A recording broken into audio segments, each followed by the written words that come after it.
माँ की ममता। डरावनी कहानी। गुजरात शहर में एक लड़का रहता था जिसका नाम उत्कर्ष था, जो 35 साल का था।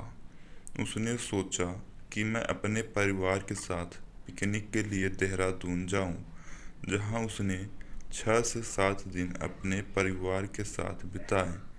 जब वह अपने घर गुजरात आने लगा तो उसका पूरा परिवार गाड़ी में बैठ चुका था और वह भी रास्ते में आते आते रात के 2 बज चुके थे और वह देहरादून के पहाड़ों को पार कर रहा था। तब सड़क एकदम सुनसान पड़ी थी और पूरी सड़क पर सन्नाटा छाया हुआ था। अचानक उत्कर्ष की गाड़ी के आगे एक औरत दिखाई दी, जिसके काले घने लंबे बाल और सफ़ेद रंग की साड़ी पहनी हुई थी, और वह दूर से ही हाथ हिलाकर गाड़ी को रुकने का इशारा कर रही थी। औरत को देखकर उसकी माँ ने कहा, बेटा, गाड़ी मत रोको। पता नहीं यह कैसी औरत होगी जो रात के समय सड़क पर घूम रही है। क्या पता यह कोई लुटेरन हो या फिर कोई बुरा साया।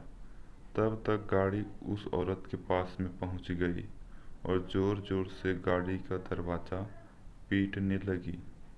उसको देखकर ऐसा लग रहा था कि मानो यह बहुत मुसीबत में फंसी हो।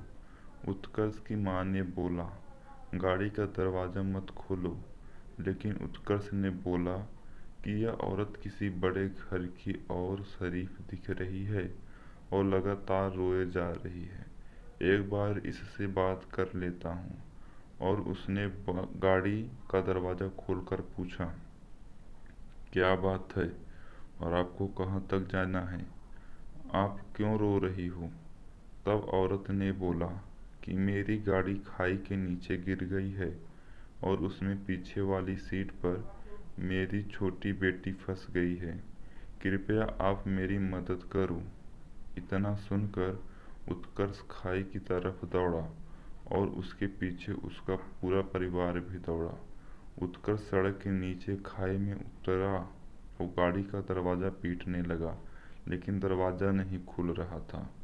उसने किसी तरह की ईंट से पीटकर गाड़ी का कांच तोड़ दिया और लड़की को उतार लिया। वह लड़की लगातार रोए जा रही थी। मैंने बोला, बेटा, तुम्हारी मम्मी पीछे ही खड़ी हैं, अपनी मम्मी के पास जाओ। तब भी वह लड़की मम्मी मम्मी बोले जा रही थी। फिर मैंने उसको अपनी गोद में उठा लिया और ऊपर आने लगा। तभी मेरी निगाह गाड़ी के आगे वाली सीट पर गई। शीशे के अंदर कुछ धुंधला धुंधला सा दिख रहा था। मैंने वह भी कांच तोड़ा तो देखा आगे वाली सीट पर एक औरत बैठी हुई थी, जिसका माथा फूट गया था। खून बहुत सारा निकल रहा था और वह मर चुकी थी। तब मैंने पीछे मुड़कर देखा कि वह औरत वही है। तब तो मेरे होश उड़ गए और तभी मेरा परिवार इकट्ठा होकर मेरे पास आ गया। यह भयानक दृश्य सबने देखा। जो औरत मर चुकी थी उसी ने हमसे मदद लेकर अपनी बच्ची को बचाया। रात में हमें उसके बाद वहाँ कोई नहीं दिखा। हमने आवाज़ भी लगाई तो भी वह औरत दोबारा नहीं आई और हम बच्ची को लेकर अपने घर आ गए। अभी तक वह लड़की हम लोगों के साथ हमारे घर में रहती है। उसकी माँ ना तो हमें कहीं दिखाई दी और ना ही कभी परेशान किया। दोस्तों, आप सभी को हमारा वीडियो कैसा लगा कमेंट बॉक्स में ज़रूर बताएं। धन्यवाद।